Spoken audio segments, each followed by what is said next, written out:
Welcome back to the channel, everybody, and here we have the halving is near. So we are 188 days, 23 hours, 42 minutes, and 17 seconds away, or let alone just 87% done with this halving cycle.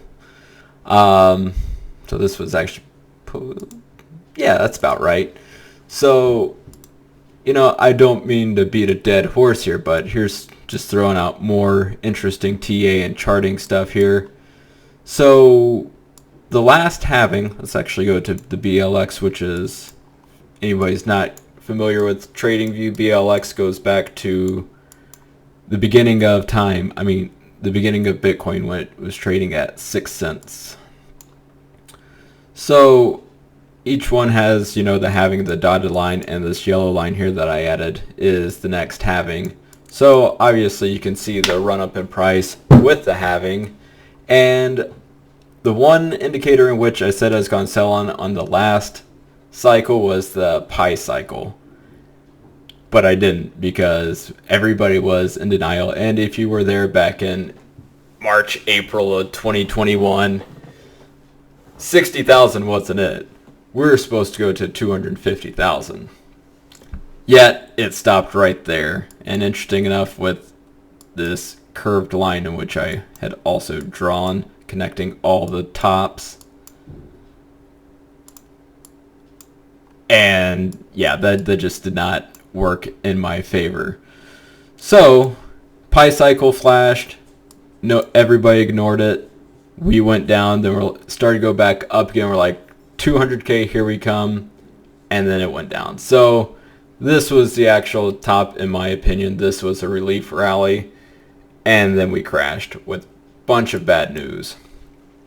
So not only do you have the Pi cycle high, you have the Pi cycle low, and at this point in which it flashed in July of 2022, even before the FTX news, that was at about $20,000, which in the long run is a fairly great deal.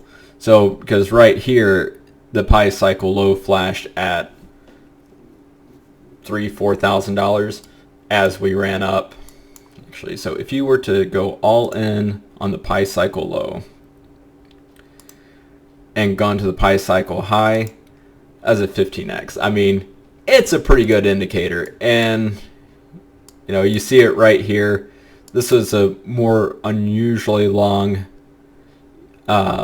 cycle, but I mean, this is just ridiculous. If you got it here about 217 and wrote it up, 90x return. So the tops and bottoms are fairly accurate, and what it coincides is when this moving average just crosses this moving average, and which in the breakdown on the look into Bitcoin, it breaks down the 111-day moving average, which 350 divided by 111 is 3.153, which is similar to Pi. Very interesting. I don't know how people come up with this, but it has accurately called the top every time. Unfortunately, we just don't listen for the most part. So my predictions on this cycle is that this will remain in this upwards channel that seems like it's generally started since 2013, and we just retrace back into it. So this cycle looks very similar to 2015 going into 2017 as we stay in this channel. So we stayed into this channel for about 850 days, and in theory, where we got in here, 850 days puts us right there. So in October 2024. So that's generally when I think we'll break the all-time highs, because usually it's about 4 or 5 months after the halving, and which is kind of interesting because 1100 days top to top, then top to top 1100 days. I mean, I mean, we'll go through the November top because technically that was more of a top. So 1100 days puts us right there at October. So I say we stay in this channel until October and more than likely break out the channel as we have a blow off top.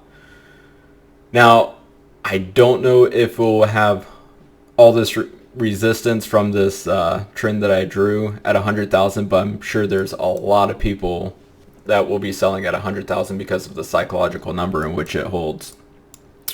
But yeah, I mean, I don't think we'll see a $750,000 Bitcoin, but according to some people, it is totally possible. So right now, people are, this guy on this analyst saying, we're going through this downward channel and that standard charting predicts a $50,000 Bitcoin by the end of the year. Now, once again, going back to the chart, if we went straight up from here or towards the end of the year, 45, 50,000. I don't see us breaking out of this unless news of an ETF gets put out, which we saw does drive the price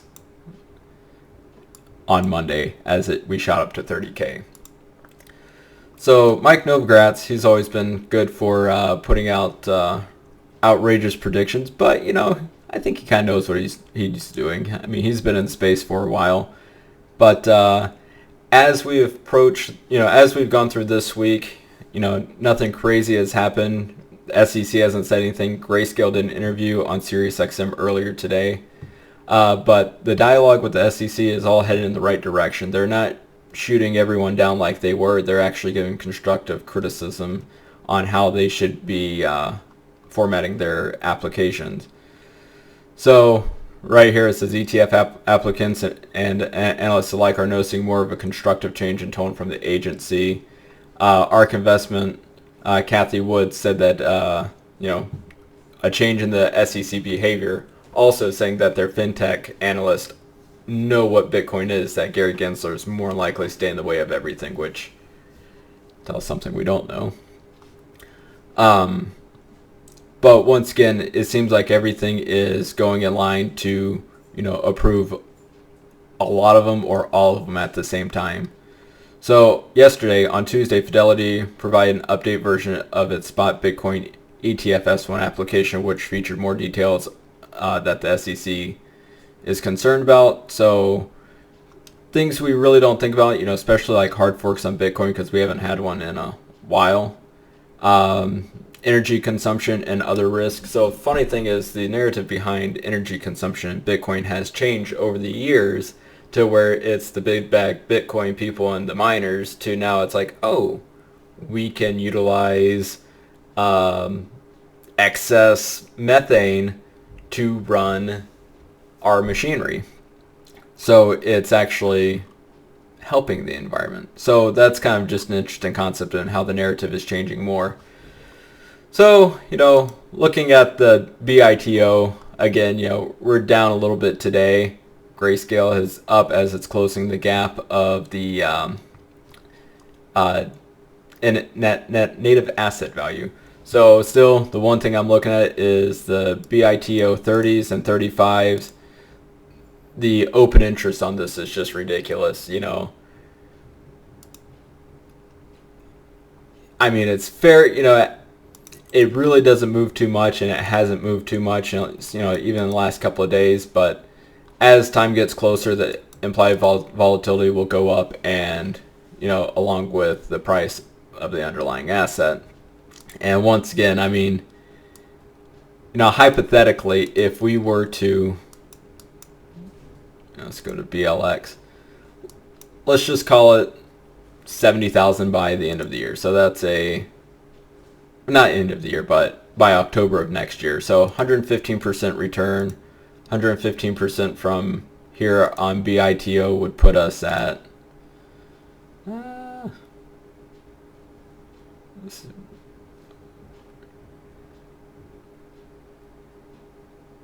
see, yeah, about $30, which seems kind of low in essence to where everything started out at. But they also do pay dividends, and it does go down significantly. But I mean, So 100% by the end of the year. I mean, maybe this isn't the greatest play, but you know, it'll have its ebbs and flows. But well, then you'll probably have like a 75% implied volatility as we go to the end. So you can look, you know, buy these at, well, clear that out. Well, anyways, you can buy these contracts for about 30 bucks and then, you know, sell them at 300 or so. So I don't know. It's just kind of interesting that everybody else is kind of eyeballing the same thing with this, you know, open interest. And once again, the stock to flow model, we're almost there. Right about here is where everything is going to get exciting. So we'll definitely be watching that as time progresses. Take a moment to hit that like and subscribe button. I'll probably be doing videos Monday, Wednesday, Friday. Works in the schedule like nicely like that. Unless something unusual happens like a Bitcoin ETF approval, then I'll put out an emergency video. So thank you, and until next time.